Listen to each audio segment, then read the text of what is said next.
What up, y'all? It's your man, Mr. Mar Sharp, Shortman Filmworks in the building. And we have another episode of the Everyday Man's Film Reviews for you guys this afternoon. All right. So today, it finally came out this weekend. I've been waiting for it for the past couple months. We're going to talk about the 2026 release of the film biopic, Michael. All right. Let's get into it.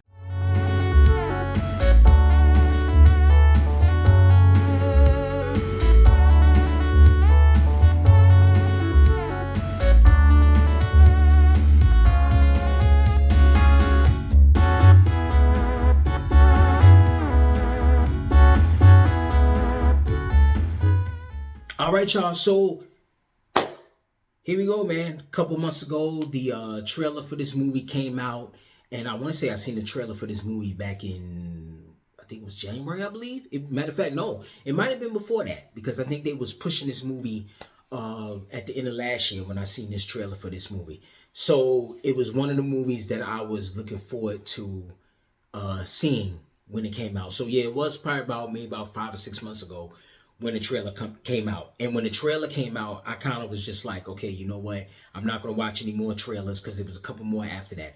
I saw the first one, which I kind of thought was a fake trailer. And then I realized it was an actual real trailer to the movie. You know what I mean? So when that trailer came out, I watched it and I was like, okay, let's see what this is going to be about, you know. And now we're here. It just came out this weekend, April 24th.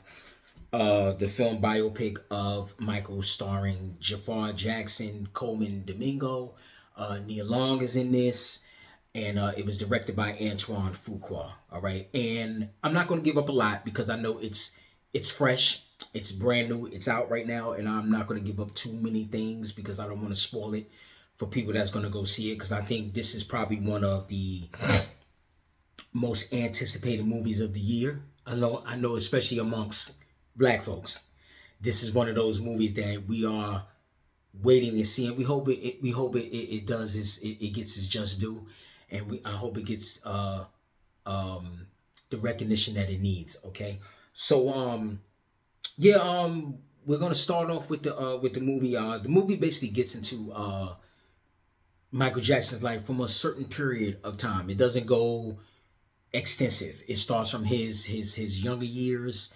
And well, yeah, y'all gonna know. That's not gonna be a spoiler. But it starts from his early years to, I say, maybe he was about 8, like about 10 years old, to the bad era. That's where it kind of just cuts off. So it ends in 1988 of his life, and I want to say it's kind of like I don't want to say it's a chopped up version of his life, but there's only so much you can do in 2 hours. There's only so much you can do in 2 hours with this movie. And I feel like they touched bits and pieces of his life. They didn't give you too much, but I feel like they didn't give you too little. You know, they didn't oversaturate you with a whole lot of information in the time that it was told, you know. Beautifully shot. I believe Antoine Fuqua did a good job, and I never really saw a bad Antoine Fuqua movie, and this wasn't a bad movie at all. I'm not saying that this was a bad movie at all, not at all. Phenomenal movie, man. Something that you really can I don't want to say you can sink your teeth into it, but like I said, man, in the beginning, you get bits and pieces of what's going on in Michael's life. I feel like with them touching every little aspect of what you kind of already knew. If you watched enough Michael Jackson documentaries, if you heard the stories, which you have heard the stories of what was going on in his lifetime and how he grew up, and and him coming up, being that solo star, becoming the biggest pop star in the world, even to this day, still the biggest pop star to this day. You know what I mean? Nobody's ever going to have the impact of Michael Jackson, you know, but you get a touch of every little bit of what's going on with him. You know, we heard about the abuse that was going on in the household when he was younger. We get a little piece of that. You know, we all know about the changes he did to his body. First of all, with his nose, we get a little taste of that. We get a little taste of his skin changing with the vitiligo, whether you believe it or not. You get a little touch of that. we get a little touch of him not really having a childhood and how he gravitated toward animals, and those are more like his friends. We get a little taste of that. So it's bits and pieces of his life that was touched in each in this movie, to where it didn't go overboard. Now, for me, I will say I probably was a little bit disappointed with that, because I wanted a little bit more, and I'm gonna get into that a little bit later in this video. And like I said, it's not gonna be too long, so I'm not gonna drag this out.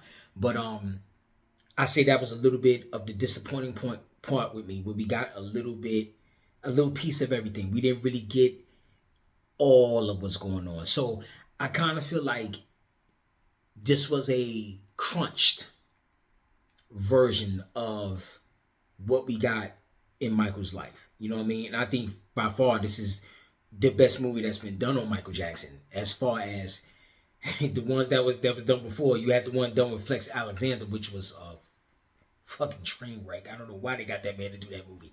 But in the sense of this film and the basic flow of it, you get a little bit of everything from childhood to 88, where he goes from his young years with the Jackson 5, and then he goes to the off the wall era, and then we go to Thriller, and then we get to Bad. You know what I mean? I think for me, this movie was more showcasing his relationship with him and his father.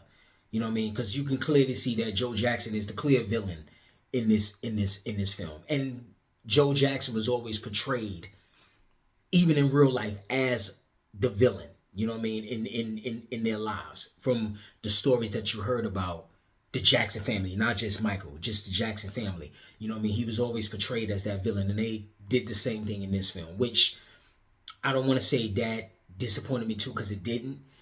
But clearly in the movie, you got to have a protagonist, you got to have a antagonist, and Joe was clearly the antagonist in this film. You know what I mean? But other than that, man, I feel like for what it was worth, for what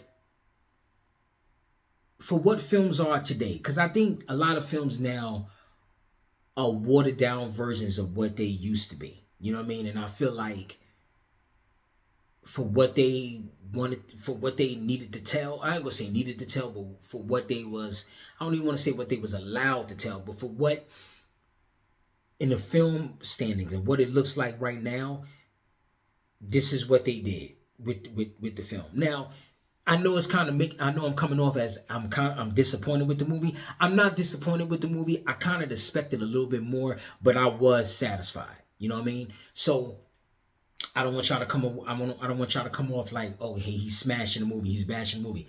I'm not bashing the movie at all, because like I said, I love the direction that Antoine Fuqua went in. He wanted to highlight a lot of the positive things about Michael. And like I said, man, it's kind of almost like, if you grew up a Michael Jackson fan, which I can't imagine anybody who didn't grow up a Michael Jackson fan, and I know there's a lot of people who didn't grow up being a Michael Jackson fan, and I don't know what the fuck is wrong with y'all, but there's a lot of stuff that you already knew when you saw this film. So it was kind of almost like, oh, okay, I'm watching. It's almost like you're watching a repeat of a TV show that you've seen over and over again. You're just watching it on the big screen. You know what I mean? So it wasn't a disappointment, because you knew about a lot of this stuff that went on already. And I know for myself, I had to separate the movie from the old miniseries that came on TV back in the 90s when I was like in 7th grade. They had like this whole miniseries about the Jackson family that was like, I think like a whole week event. It was like a 5-part TV series, and I could be exaggerating, it could be less than that. But I know a lot of us, I know a lot of black folks, when we watched that when we was younger, we got the full gist of what was going on with this family. And like I said, this came out in the 90s, so you got a taste of what was going on in the Jackson household, but it was everybody. It wasn't just Michael. And I had to remember, this movie is about Michael. It's not about everybody. You know what I mean? And I had to remember that, because I wanted to get more of the Jackson 5 and what was going on in the household, but I had to keep remembering, this is about Michael. This is not about everybody. You know what I mean? So I'm not disappointed with the movie. I'm not disappointed with the movie at all. Kudos to Jafar Jackson. Jafar Jackson did his fucking thing in this movie, man. There were times in this movie where I forgot that was Jafar Jackson. You can tell with the makeup and everything, but the way he sounds just like Michael. He sound just like him. You know what I mean? He sounds just like Michael. And his dancing, I know he had to do so much rehearsing. I know he had to look at stuff constantly. And for him to mimic all the moves, man, just to, the little, just the, everybody knows the main moves that Michael would do. The moonwalk, the hee, the shifting of the hips, the way he moved. But I feel like Jafar Jackson got the little subtleties, man. He got the subtleties, the facial expressions, his hand movements, certain things that Jafar Jackson would do. It was kind of like, oh yeah, he really studied up on this guy. Even though I know that's his uncle. And I don't know how much of a relationship he had with Mike when he was younger, which I don't know how that goes. That's their own family dynamic. But you would kind of think, okay, that's his nephew. He's got a little bit more insight to Michael Jackson. But I don't even know if I know he wasn't born when he wasn't born when Mike was when Mike was doing his thing. And I don't even know if he studied up on his uncle when he was younger. But for him to nail those movements, man, he was nailing those movements. Like he was doing when they was doing the Beat It segment, man, he was nailing those moves. And I was like, oh my God, this guy looks just like Michael Jackson dancing. When they did the Motown 25, he nailed those damn moves to the T, man. When he was doing the performance of Bad, he was nailing these moves. And I was like, yo, it felt like I was looking at Michael Jackson. So kudos to Jafar Jackson for his portrayal of Michael Jackson. Coleman Domingo, the way they had him look just like Joe Jackson. The makeup was spot on, man. I mean, you really can see like, yo, they put some time and some care into this. Makeup effects was spot on, man. Spot on between Jafar Jackson looking like Michael and the Joe Jackson to Coleman Domingo looking like Joe Jackson, man. They got that makeup spot on, Nia Long didn't really have a lot to do in there, but I feel like she embodied the presence of Katherine Jackson.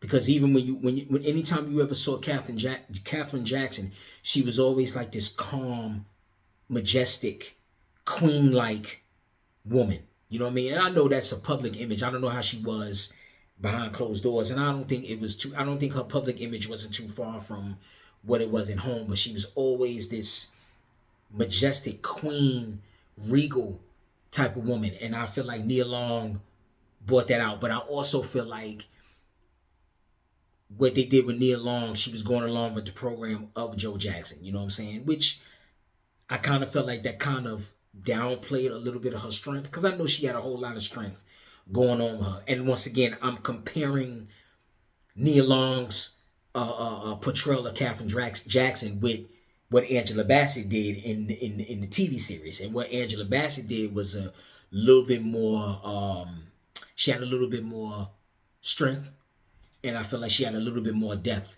But I feel like she also had that because it was a longer take of the story. You know what I mean? And like I said, they was getting into the story of the actual Jackson family instead of just Michael. But Nia Long always did her thing. She's always a joy to see on screen. Nia Long is a national treasure in the black community, and I feel like in the actress community as well. But she's a national treasure ever since, from Boys in the Hood all the way to now. Nia Long is one of those actresses that you was like, yo, she will forever be fine, always be fine. I don't care how old she is, she will forever be fine. But testament to her acting chops as well. Lorenz Tate is in this movie as well. He makes an appearance as Barry Gordy, and they got him right too. You know what I mean? So there's a lot of stuff. There's a lot of things in here too. The dude that played Quincy Jones, my man from Insecure. I want to say his name is Kendrick Sampson, I believe, but he was in Insecure, and I didn't know that was him until I looked up the cast. On the internet, and I was like, oh, that's my man from Insecure. I didn't even know that was him, but he looked like Quincy Jones. So they got the look of everybody the way it needed to be. You know what I mean? So,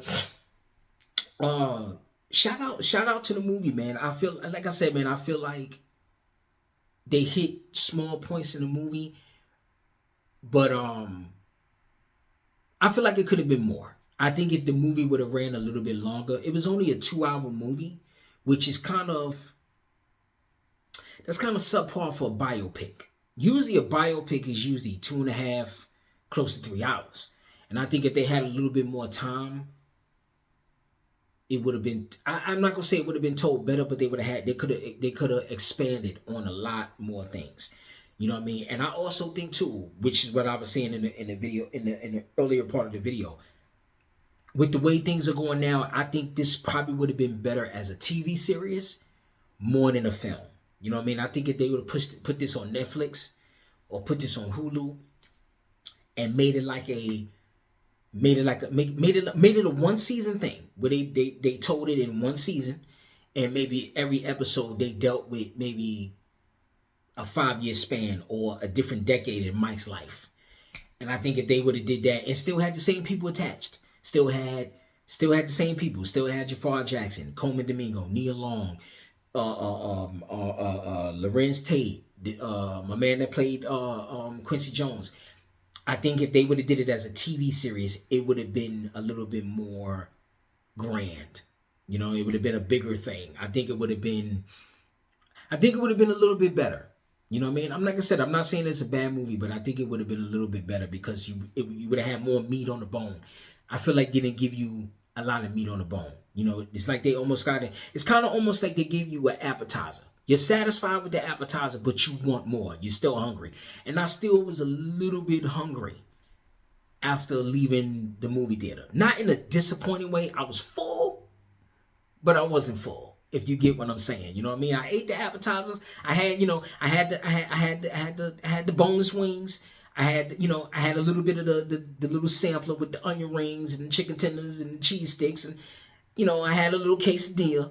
But I'm still hungry. I'm full, but I'm still hungry. You know what I mean? So I got enough to be like, okay, I'm cool, but I wanted more. And that's why I said I think if they would have made it a TV series and let Antoine Fuqua direct the whole shit, let him direct the whole thing, and use the same people. Because I feel like they probably got a lot of footage that was left over and they had to pick and choose what they was going to put in there. Because I've said I was looking at the cast list and it's a lot of people in the cast that I didn't see in the movie. You know, they had somebody play Diana Ross. They had a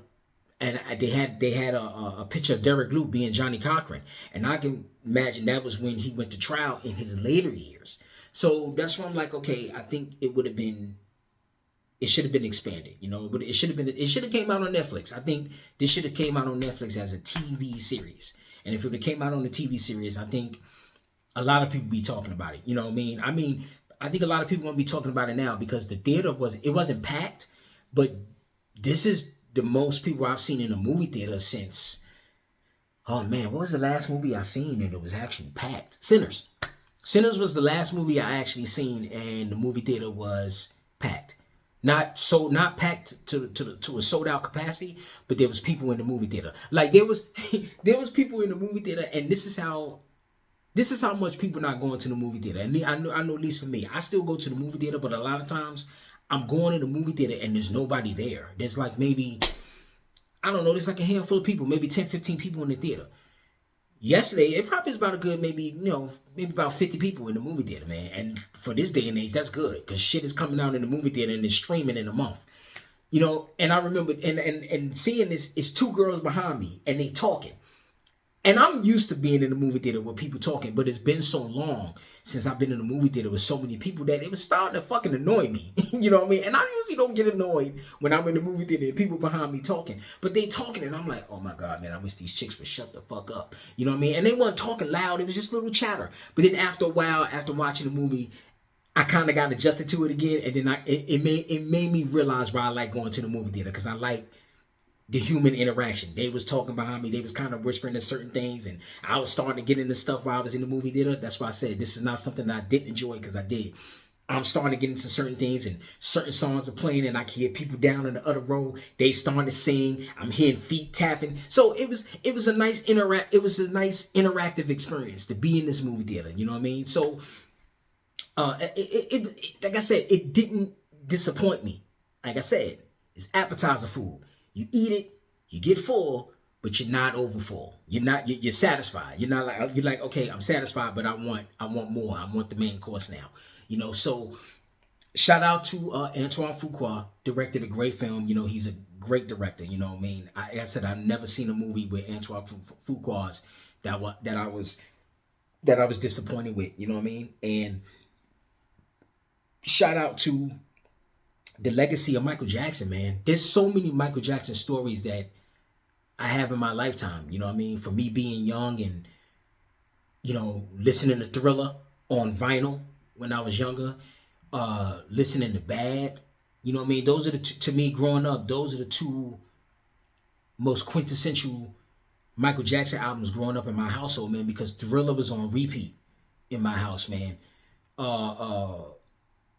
Bad was on repeat. You know what I mean? I remember when those albums first came. I remember when out. I remember with Thriller came on TV when I was younger, and at that time, it was kind of horror themed, so I wouldn't watch it because I was scared of the zombies. But the music always stuck with me, man. And Michael Jackson was just one of those guys where he was just one of them people where you couldn't help but and you can't explain what it was about this man. But it was just something about him where he had this impact, man. His music is timeless, man. You can listen to stuff from Off the Wall today, and it sounds just as clean and fresh as if it came out today. You know what I mean? Stuff from Off the Wall, stuff from Thriller, Bad, History, Dangerous, Invincible. I have all his albums except for Off the Wall. I don't have Off the Wall. And like I said, I didn't grow up with Off the Wall. My first introduction with Michael Jackson was Thriller. So I didn't get into Off the Wall until, I didn't get into Off the Wall until, I didn't get into Off the Wall probably until my 20s. That's when I started really digging into Off the Wall. I knew about the songs, but as far as the album wise, I never dug into the album until I got into my 20s. And I still don't have the album to this day. I just get on YouTube Music and listen to it, but the impact of this man, the impact and Michael has touched generation after generation, man, from 80s all the way to now. You know what I mean? There are kids and people that know about Michael Jackson today that didn't know about Mike when he was growing up. So they know about him now and they look at him like, oh my God, who is this dude? And a lot of it is being passed down because a lot of dancers are emulating what they saw with him. Michael is the blueprint. He's the blueprint. As for Michael, James Brown, Fred Astaire, who was the other one? Jackie Wilson was the blueprint for Mike when he grew up. You know what I mean? So it's like now people, the kids and teenagers, everybody looking at him now like, wow, who is this dude? Like I said, I got so many stories, man. You know what I mean? I'll tell y'all a story where a couple of years ago, I was cooking Thanksgiving dinner with my girlfriend, and her daughter knows I like Michael Jackson. She knows I like Michael Jackson. She knows I like Prince. And I'm in the kitchen, and I got Off the Wall playing. I have Off the Wall playing, and she's into it, but she's not really into it. But one of my favorite songs off the Wall is Working Day and Night, and I had that on repeat. I played it once, and I played it 2 times. By the 3rd time, I'm in there cooking, and I look over at her, and she's in there getting it. She's in there and she's starting to move. And I peek over and I look at her and I'm like, getting good to you, ain't it? And she's like, yeah, getting good to you. So you can't help it, man. You hear the music, you hear the vocals, you can't help for it to get into your psyche and get not into your psyche, but you can't help for it to get into your soul and get into your spirit, man. There are times when I'm driving to work and I don't feel like going to work. I throw on a Mike album, and there's always been my go-to. I always either go to Speed Demon, or I go to Speed Demon, I go to Billie Jean, I go to Beat It, especially the guitar solo by Van Halen. I go to Beat It. There's so many different Michael Jackson songs I would go to just to wake me up and get me going. And once I listen to that album, put it on repeat, and just listen to these songs as I'm going to work. Don't matter what it is, man. And it gets me going. You know what I mean? It just gets me going, you know. So shout out to Michael Jackson and his legacy, man. His legacy will forever live on, forever live on. And like I said, I got so many stories of the impact of Michael Jackson in my life. I'll be here for another 30, 45 minutes listen to all of these stories and talking about all these stories, you know what I mean? One more story I'll tell one more story. When the Michael Jackson video game came out for Genesis, the Moonwalker game. And I played this game. I played this game maybe for about, I don't know, man. I probably played this game for about a month straight. Every night, I'm not going to say every night because I had to get up and go to school. But my Friday nights and my Saturday mornings, it was Moonwalker all night long. All night long. I'm talking about like, yo, everybody would be asleep. Mom's asleep, brother's asleep, my father's asleep. And I'm up in this room 1 o'clock, 2 o'clock in the morning, 10 years old, playing this game, trying to beat this shit, trying to get it together, trying to beat it.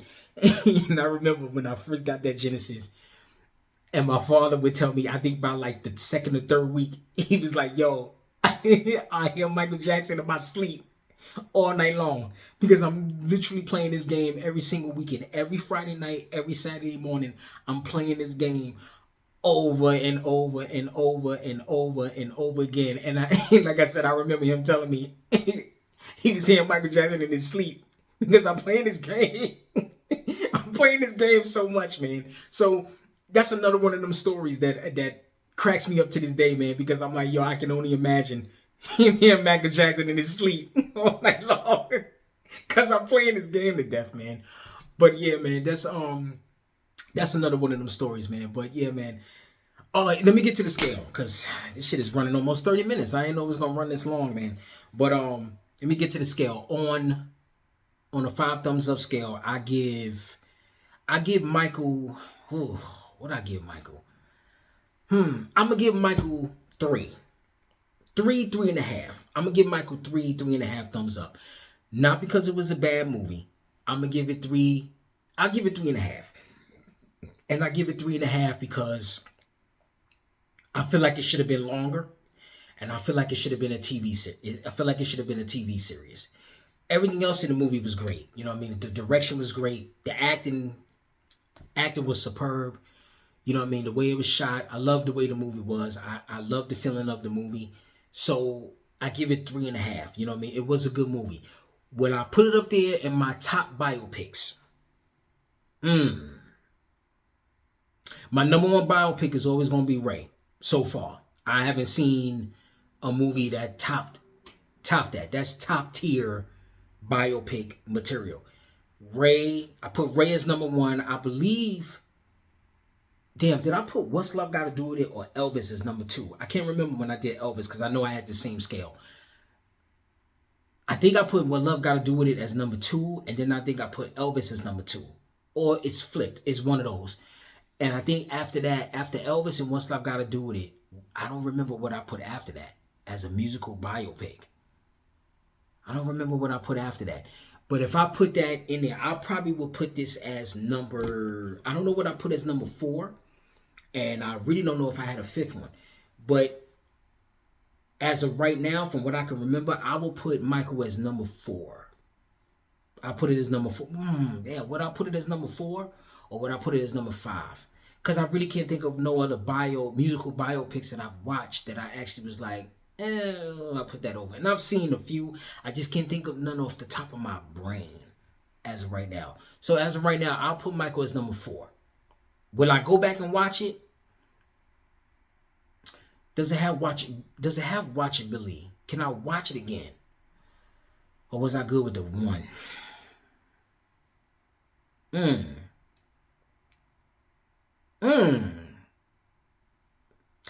I'm going to put it as number 5 because I will watch it again. I will watch it again just for Jafar Jackson's performance and just to see, just to kind of admire what he did.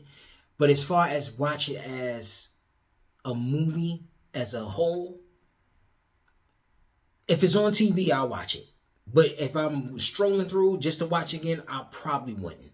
You know what I mean? Not because, like I said, not because I'm disappointed with the film. It's just I want more. And I know if I watch it again, I know I'm gonna watch it, and I'm not gonna be as satisfied as I would like. You know, when I watch Ray, I'm satisfied. When I watched Ray, I was like, yo, I got everything I needed in that film. Best biopic ever to me. Best biopic ever. And I know I'm missing a lot of biopics, but from what I've seen, best biopic ever. And that's why I said I think I put Elvis as number 2, because I felt like I got more with the Elvis biopic. I learned about Elvis through the biopic, and I became an Elvis fan actually from watching the biopic, where I was digging up a lot of his music because of the biopic. You know what I mean? But I think this is different because I've grown up with Michael Jackson. I know about Michael Jackson. I know about a lot of the stuff they was talking about on the screen. So as I said, man, if you've seen documentaries and you a Michael Jackson fan, you know about this stuff already. So I think that's one of the things that kind of not turned me off. I think it just kind of made it kind of not flat, but like I said, appetizer food, man. I ate it. I ate it and I'm good, but I want more, you know? So that's my scale. That's my scale on Michael. I'm doing I'm giving 3.5 thumbs up, and yeah, that's my review on Michael. So if you checked out the movie this weekend, if you're going to go see it, which I say go see it, go check it out. I wouldn't say don't go see it. Go check it out. Go check it out for your own opinion. Go check it out for your own assessment. Because for some people, they don't know a lot of this stuff. They don't know a lot of these things that, you know, us Michael Jackson fans know about. So y'all don't know about a lot of this stuff. Y'all just coming on to it. Y'all just stumbling upon Michael. I ain't gonna say stumble, but y'all just finding out about Michael. Go check it out. Go see the movie. It is a worthy watch. Go watch it. Go check it out. Go see it. If you've seen it, drop some comments below. Let me know how you feel about it. Tell me what you think, and yeah, and let me know if you like the film. You know, so like, comment, subscribe to the channel. Help your boy out. Give me some likes. Give me some subscriptions. Would definitely appreciate it. Check out some other videos that I made. I got some other film reviews that I did on this channel.